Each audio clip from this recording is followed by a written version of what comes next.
Olá, seja bem-vindo ao nosso santo canal. Hoje vamos embarcar em uma viagem no tempo. Uma jornada para desvendar a vida de um homem que a história apelidou de Sol de Pádua, Luz da Itália e até mesmo Pai da Ciência.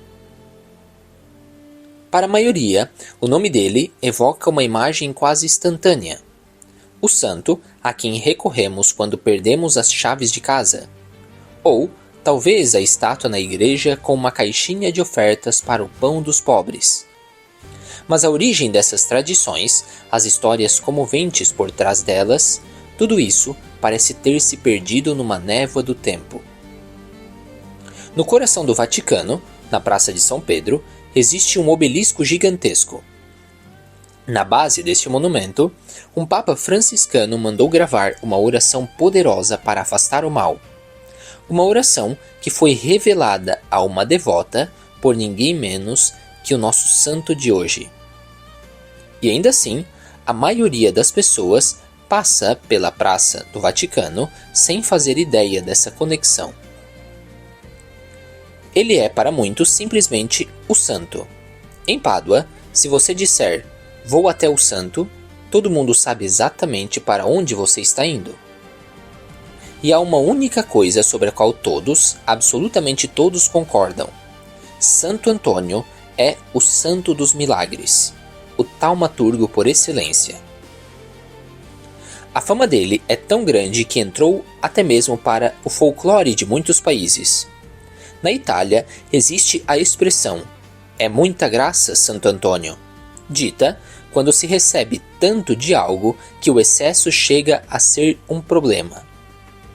Pois bem, essa sensação de excesso de graça foi exatamente o que sentiram o Papa Gregório IX e todos os presentes quando ele foi canonizado, em 1232, apenas um ano após a sua morte. A belíssima Catedral de Spoleto estava lotada. O Papa, os cardeais, o povo, todos ouvindo, entre comovidos e talvez um pouco divertidos, uma lista interminável de milagres. E não eram boatos. Eram casos documentados e investigados por duas comissões de gente seríssima, incluindo professores da renomada Universidade de Pádua. Por isso hoje, não teremos medo de mergulhar neste universo de prodígios. Mas faremos isso depois de entendermos a linguagem por trás deles. O que Deus está tentando nos dizer através dos milagres. Mas antes de decifrar este código divino, precisamos conhecer o homem. E a primeira surpresa é: Antônio não era de Pádua, e nem sequer era italiano. Nossa viagem começa em Lisboa, provavelmente no ano de 1195. Perto da catedral, nasce um menino em uma família nobre, que alguns dizem descender do lendário Godofredo de Bulhão, o libertador de Jerusalém. Na pia batismal, que até hoje é visitada por peregrinos, ele recebe o nome de Fernando.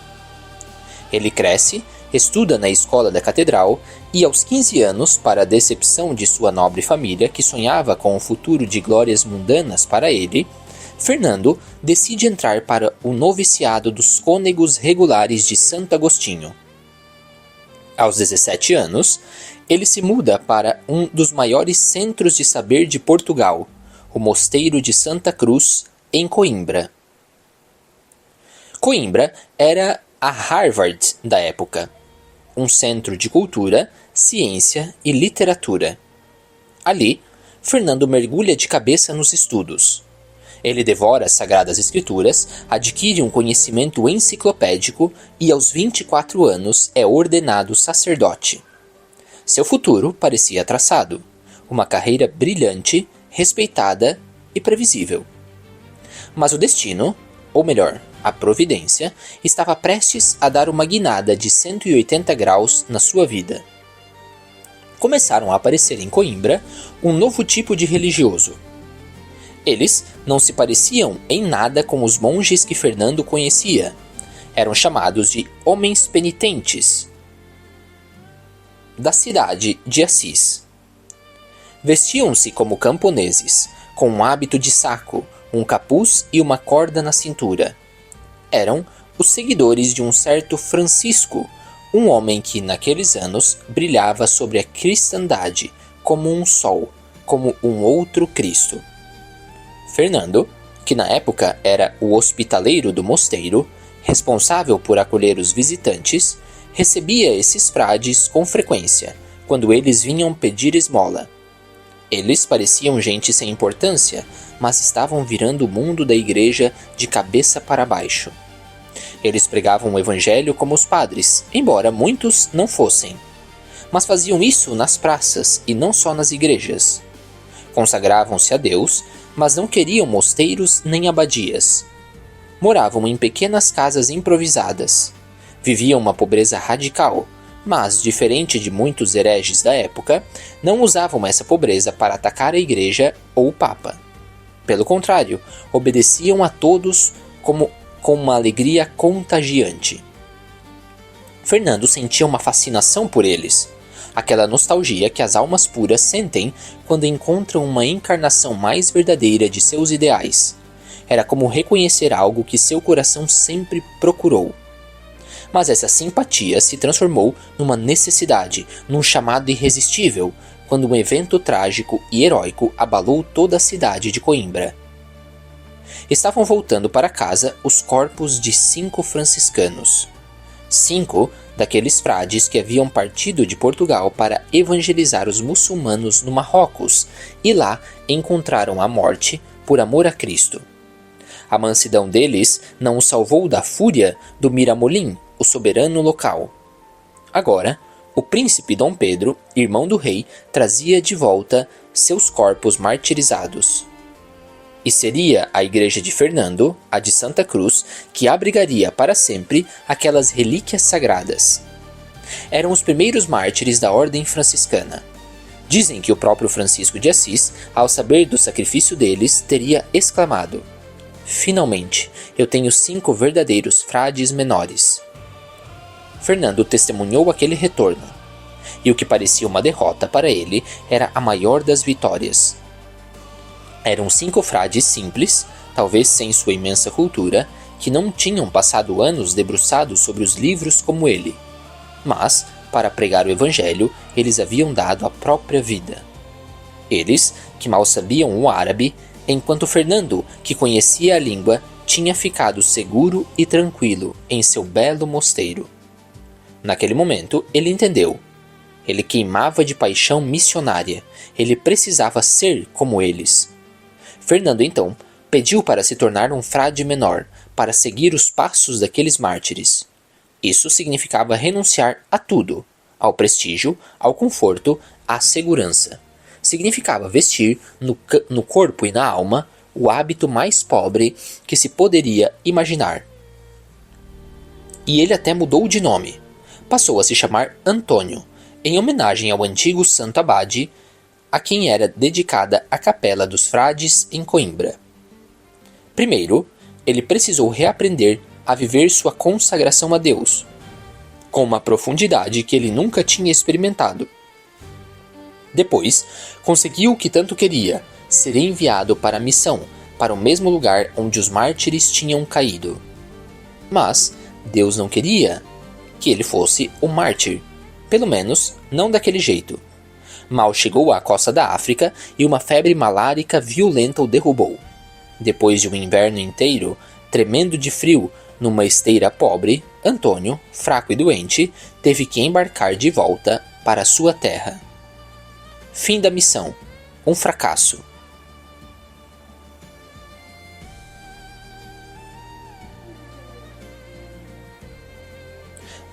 Mas a história estava apenas começando.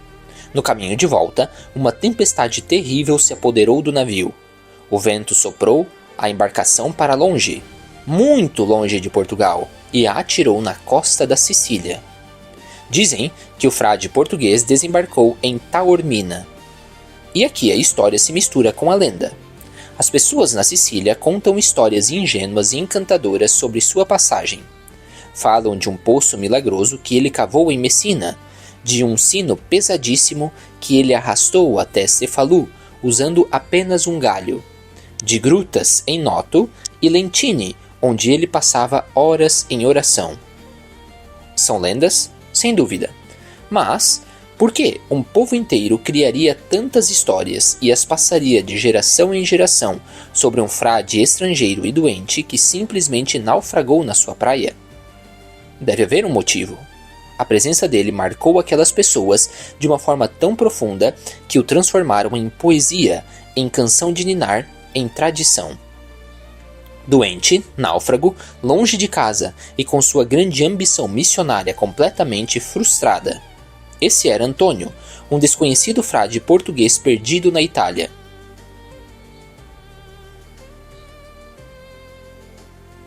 E é justamente no fundo do poço que Deus começa a construir seus maiores edifícios. Temos notícias concretas de Antônio no ano de 1221, no famoso Capítulo das Estreiras. Imaginem a cena. Mais de 3.000 frades franciscanos, vindos de toda parte do mundo, reunidos em Assis, diante do próprio Francisco. Uma multidão de homens movidos por um ideal avassalador. E no meio deles estava Antônio, um rosto perdido na multidão. Ninguém o conhecia, ninguém notou sua presença. Quando o capítulo terminou e cada frade recebeu sua nova missão, Antônio ficou para trás. Ninguém o havia chamado. Ele então, com toda a humildade, se ofereceu ao líder dos frades da região da România, que o designou para um pequeno e isolado eremitério perto de Forlì. E lá, ele teria ficado em doce e solitária oração se a providência não tivesse intervido de forma espetacular. Um dia, durante uma cerimônia de ordenação de novos padres, aconteceu o imprevisto. O pregador, que estava escalado, simplesmente não apareceu. Pânico. Constrangimento geral. O que fazer? Naquela época, quando a organização humana falhava, eles tinham um método infalível: confiar no Espírito Santo. O superior olhou para a assembleia, viu aquele frade estrangeiro, quieto e de aparência frágil, e disse: Antônio, suba e diga o que Deus lhe inspirar. E então, o silêncio. Antônio sobe ao púlpito, e o que acontece a seguir é uma das maiores revelações da história da igreja. Aquele frade desconhecido abriu a boca, e o que saiu não foi um sermão improvisado. Foi uma torrente de sabedoria, uma demonstração de conhecimento das Escrituras tão profunda, tão eloquente, tão cheia de fogo divino, que a assembleia ficou absolutamente atônita. Era como se um vulcão adormecido tivesse entrado em erupção. Toda a formação excepcional que ele recebeu em Coimbra, toda aquela erudição guardada por anos, agora se unia à maturidade de um homem que, por amor a Cristo, havia renunciado a tudo. As verdades que ele aprendeu nos livros, ele agora as tinha experimentado na alma. Naquele dia, todos descobriram que por trás daquele hábito pobre e da aparência humilde se escondia um gênio. Depois daquela revelação, a vida de Antônio mudou para sempre. Ele foi escolhido para ser um pregador itinerante. E mais, foi nomeado professor de teologia para seus próprios irmãos de ordem. Foi ele, aquele náufrago desconhecido, que deu início em Bolonha à escola teológica franciscana, que se tornaria uma das forças intelectuais mais importantes da Idade Média. Mas espere um pouco. Ensinar teologia? Numa ordem fundada por Francisco de Assis, o poverello, que pregava simplicidade e desconfiava do orgulho intelectual que os estudos poderiam trazer? Essa é uma tensão muito interessante. O próprio Francisco, por um lado, temia que seus frades perdessem a humildade e se tornassem vaidosos com o conhecimento. Mas por outro lado, ele era um homem inteligentíssimo e sabia que não podia enviar seus irmãos para pregar em terras infestadas por heresias complexas sem uma preparação adequada. Por isso, quando Francisco soube de Antônio, que unia de forma tão perfeita a ciência e a santidade, ele ficou radiante. E escreveu-lhe um bilhete que se tornou famoso, uma espécie de nomeação oficial. E as palavras que Francisco usa são de um respeito e veneração imensos. Ele escreve: a Frei Antônio, meu bispo. Francisco o chama de meu bispo, uma forma de expressar a enorme autoridade espiritual e intelectual que ele reconhecia em Antônio. E continua: apraz-me que ensines a sagrada teologia aos frades, contanto que, neste estudo, não extingas o espírito da santa oração e devoção, como está contido na regra. Era o selo de aprovação do próprio fundador. Era a luz verde. Tomás de Celano, biógrafo de São Francisco, nos conta que o santo amava os teólogos, chamando-os de luzes da igreja e lâmpadas do mundo. Fortalecido por este apoio, Antônio se tornou um gigante. Percorreu a Itália e depois a França, indo direto para o epicentro da heresia da época, os albigenses. Ele pregava para os pobres e para os ricos, para o povo e para os bispos. Aonde quer que fosse, agia como pacificador. As igrejas não eram suficientes para conter as multidões que vinham ouvi-lo, então ele enchia as praças, os mercados. Em 1227, após a morte de Francisco, Antônio voltou para a Itália e foi nomeado ministro provincial, o líder de todos os franciscanos do norte da Itália. Ele tinha apenas 32 anos. E lhe restavam apenas 4 anos de vida. É em 1228 que sua história se cruza de forma definitiva com a cidade que o adotaria para sempre, Pádua. E é aqui, em Pádua, que a vida de Antônio, já tão extraordinária, explode numa dimensão que desafia a lógica e a explicação comum. Agora entramos no território dos milagres. Mas antes de começarmos a narrar esses prodígios incríveis, que parecem saídos de contos de fadas, precisamos fazer uma pausa. Precisamos entender o que é um milagre. Qual é a linguagem que Deus usa quando decide, por assim dizer, rasgar o véu da nossa realidade cotidiana? Muitos hoje em dia, quando ouvem a palavra milagre, ficam presos em questões puramente históricas. Tentam controlar as fontes, verificar as testemunhas, separar o fato histórico do que eles chamam de amplificação lendária. E no fim, quase sempre concluem que tudo é incerto e discutível. Afinal, estamos sempre dependendo do que alguém disse ter visto. Mas essa abordagem pessoal corre o risco de perder a única pergunta que realmente importa. A pergunta não é: isso aconteceu exatamente assim? A pergunta é: por quê? Por que a imensa maioria das pessoas passa por este mundo e desaparece sem deixar rastro, enquanto alguns poucos, como Antônio, conquistam um afeto tão profundo de seus contemporâneos que eles começam a narrar coisas maravilhosas a seu respeito? E mais, por que, séculos depois, milhões de pessoas continuam a sentir esta conexão, essa proteção, este auxílio? Porque uma força prodigiosa, divina, parece emanar da vida e até do corpo morto desses homens e mulheres que chamamos de santos? A palavra milagre aponta para uma explicação enraizada na fé. É a nossa fé no fundo, e a nossa fé no fundo é toda ela fundada em milagres. Pensem bem, é ou não é admirável o milagre que o Filho de Deus tenha se feito homem por amor a nós? Que tenha nos dado sua companhia, derramado seu sangue para nos perdoar e vencido a morte para nos dar a certeza da ressurreição? No coração do mundo existe um prodígio permanente: o corpo ressuscitado de Cristo. Uma matéria totalmente espiritualizada, incorruptível, que irradia energia de salvação. O milagre, então, é como se fosse um vazamento dessa realidade profunda para a nossa superfície. Onde existe um coração que ama Cristo com mais intensidade, onde existe um coração que nos liga mais inteiramente, mais intimamente a Ele, onde existe uma confiança no Pai, como a que Jesus nos ensinou, ali, o grande milagre da ressurreição final pode se antecipar, pode nos dar um vislumbre, um gostinho do que está por vir. Às vezes são milagres de cura, que nos anunciam que no fim tudo será curado. Às vezes, são milagres de conversão, que nos mostram que toda a humanidade será reconciliada com Deus. Às vezes, são milagres que parecem desafiar as leis da natureza, para nos lembrar que as próprias leis da natureza são um milagre contínuo. E às vezes são até acontecimentos poéticos, fantásticos, que nos lembram que o nosso Deus também é um artista capaz de beleza, de poesia e até de um certo bom humor divino. Desde que Deus entrou na nossa história, os milagres começaram a acontecer. E na vida de certos santos, como Antônio, parece que Deus escolheu falar essa linguagem com uma insistência especial. Agora que entendemos a chave para decifrar essa linguagem, estamos prontos.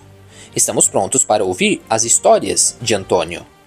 E a primeira delas, narrada no famoso livro I Fioretti, de São Francisco, é talvez uma das mais belas e inusitadas de todos os tempos.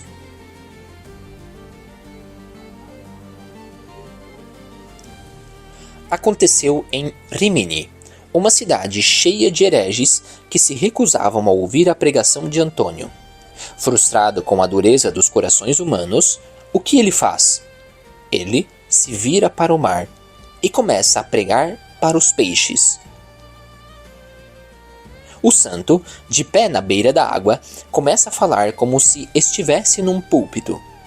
Ouçam a palavra de Deus, vocês, peixes do mar e do rio, já que os hereges infiéis se recusam a ouvi-la. E então, o inacreditável acontece. Uma multidão de peixes, maior do que qualquer pescador jamais tinha visto naquele lugar, começa a se aproximar. Eles colocam as cabeças para fora d'água, todos virados para Antônio, em perfeita ordem.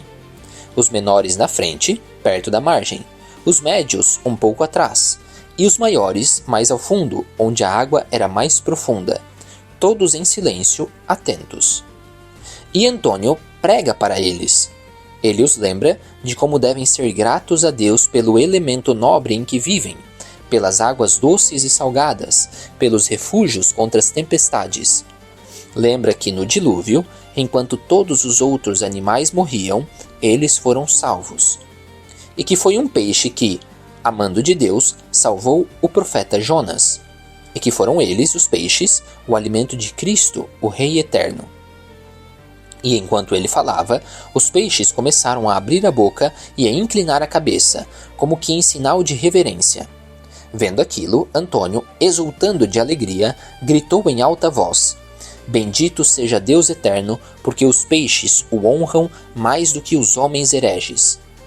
O povo da cidade, vendo aquele milagre espantoso, começou a correr para a praia, incluindo os próprios hereges. Tocados no coração, eles se jogaram aos pés de Antônio, e só então ele começou a pregar sobre a fé, e sua palavra foi tão poderosa que converteu a todos. No final, com uma bênção, ele dispensou os peixes, que partiram em grande alegria. Fantástico, não é? Um gesto de divina poesia para quebrar a dureza do coração humano. Mas em Rimini, a resistência era forte. Havia um herege particularmente obstinado que zombava da Eucaristia. Ele dizia: Eu não vejo nada de diferente. Pão era e pão continua sendo. Antônio, então, respondeu que, se Deus quisesse, até a mula daquele homem adoraria o Santíssimo Sacramento. O herege riu e propôs um desafio público. Então vamos fazer um teste, disse ele. Deixei minha mula sem comer por 3 dias. Depois, eu trarei um cesto de aveia e você traz a sua hóstia. Se a mula faminta ignorar a comida para se ajoelhar diante do pão, então eu vou acreditar. O desafio foi aceito. 3 dias depois, a praça estava lotada. De um lado, o herege, com o cesto cheio da mais apetitosa aveia. Do outro, Antônio, segurando um ostensório com a hóstia consagrada. A mula faminta foi trazida para o centro da praça. E então, a multidão curiosa viu a besta ignorar completamente o cesto de comida, virar-se para a Eucaristia e dobrar os joelhos diante dela, como se estivesse em adoração. Naquela praça, hoje conhecida como Piazza del Mulo, foi erguida uma coluna para recordar este evento. A fama de Antônio se espalhava, e os milagres o acompanhavam. Em Ferrara, Um nobre ciumento acusava a esposa de adultério e se recusava a aceitar o filho recém-nascido. No dia do batismo, a família caminhava para a igreja, o homem furioso, a mulher aos prantos. No meio do caminho, encontram Antônio. O santo pede o bebê, o segura nos braços e, como se falasse com um adulto, pede à criança de poucos dias de vida que aponte quem é seu pai. E o bebê, estendendo a mãozinha, disse claramente: "Este é meu pai." Ele também era um crítico feroz da ganância. Em Florença, a cidade dos banqueiros, ele trovejava contra os agiotas, os usurários. Os seus dentes são como os de leões. Vocês devoram os bens dos pobres, das viúvas e dos órfãos. O demônio se apossou de suas mãos, de seus corações e de suas línguas. Os ricos riam dele. Mas um dia, o mais rico e avarento de todos morreu. E como era costume, queriam fazer para ele um funeral cristão. Mas Antônio barrou o cortejo fúnebre na porta da igreja. "Como vocês querem enterrar, em lugar sagrado, um homem que já está sepultado no inferno?" ele disse. "Se não acreditam em mim, abram seu peito. Vocês não encontrarão um coração. O coração dele está onde está o seu tesouro." A multidão, chocada, correu para a casa do homem, arrombou seu cofre e lá, no meio das moedas de ouro e dos contratos de dívida, estava o coração do avarento. Quando examinaram o cadáver, de fato, o peito estava vazio. As histórias são inúmeras. O pé de um jovem cortado em um acesso de remorso, que Antônio recolocou milagrosamente no lugar. O menino encontrado morto no berço pela mãe, que tinha saído para ouvir a pregação de Antônio. A mulher, desesperada, volta correndo e o santo a consola. "Vá, Deus lhe mostrará sua bondade." E ao chegar em casa, ela encontra o filho vivo, brincando no chão. E assim, chegamos aos seus últimos anos, na cidade cujo nome estaria para sempre ligado ao seu, Pádua. Pádua, na época, era uma cidade vibrante. Reconstruída após um grande incêndio, tinha um comércio florescente, uma universidade prestigiosa fundada em 1222 e muitos novos ricos. Mas também era um lugar de conflitos políticos, de guerras com cidades vizinhas e de uma vida de luxo e prazeres para os ricos, enquanto o povo sofria na miséria. Quando Antônio chegou ali, em 1229, poderoso em palavras e obras, como escreveu um cronista, ele iniciou algo revolucionário. Primeira quaresma com pregação diária e ininterrupta de que se tem notícia na história. A resposta do povo foi avassaladora. As igrejas logo se tornaram pequenas. As multidões, que os biógrafos estimam em até 30.000 pessoas, se espalhavam pelas praças.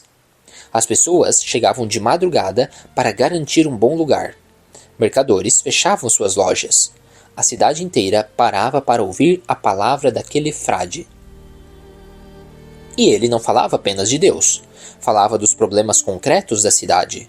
Existe um documento oficial de Pádua, datado de 25 de março de 1231, assinado pelo prefeito, que estabelece uma nova lei. Nenhum devedor que não pudesse pagar suas dívidas poderia mais ser preso, desde que provasse que não houve fraude e que estivesse disposto a entregar seus bens. Uma vitória imensa no campo do direito social. E no final do documento está escrito: por instância do venerável Frei Antônio. Depois de cada pregação, ele passava o dia inteiro atendendo confissões. Ele literalmente se consumia ouvindo os pecadores. E foi nesse período que aconteceram inúmeros milagres de conversão e de cura. Como a história daquele pecador tão arrependido que não conseguia nem falar. Antônio pediu que ele fosse para casa e escrevesse seus pecados em um papel. O homem voltou, tremendo, e entregou a folha ao santo. E à medida que Antônio lia, as palavras iam desaparecendo do papel, uma a uma, até que a folha ficou completamente em branco. Era a imagem física da inocência reencontrada. Aquela quaresma o esgotou. Uma análise recente de seus restos mortais, em 1981, confirmou o que os biógrafos antigos já diziam: Antônio morreu de exaustão, por excesso de trabalho e jejum. Ele se retirou para um eremitério e pediu a um amigo que construísse para ele uma pequena cela no alto de uma nogueira gigante. Lá, ele passava seus últimos dias rezando. E é nesses últimos dias que acontece a cena que definiu sua imagem para sempre. Um dia, o viram ajoelhado em sua cela, mas ele não estava sozinho. Sobre o livro aberto em seu colo, estava um menino de luz, o menino Jesus, que o abraçava e o acariciava. O próprio Antônio tinha escrito sobre isso em seus sermões. Ele dizia que se você ofende uma criança, mas depois lhe oferece uma flor, ela esquece tudo e corre para te abraçar. Assim também, ele escreveu, se você ofende a Jesus com o pecado, por maior que tenha sido a ofensa, basta que lhe ofereça a flor do arrependimento e a rosa de uma confissão banhada em lágrimas, para que ele esqueça tudo, te perdoe e corra para te abraçar e beijar. No leito de morte, suas últimas palavras foram: Eu vejo meu Senhor. Um hino, composto logo após a sua morte, resume a fé do povo. Se pedes milagres, a morte, o erro, as calamidades fogem. Os doentes se levantam curados. Contem essas coisas àqueles que as sabem. Digam-nas, sobretudo, os paduanos. E há mais de 8 séculos, o povo cristão não para de contar. De todas as partes da terra, invocam aquele que o Papa Leão XIII chamou de o Santo de todo o mundo. Um homem cuja vida foi a prova de que, quando um coração se abre totalmente para Deus, o impossível se torna cotidiano, e o amor se torna a força mais poderosa do universo.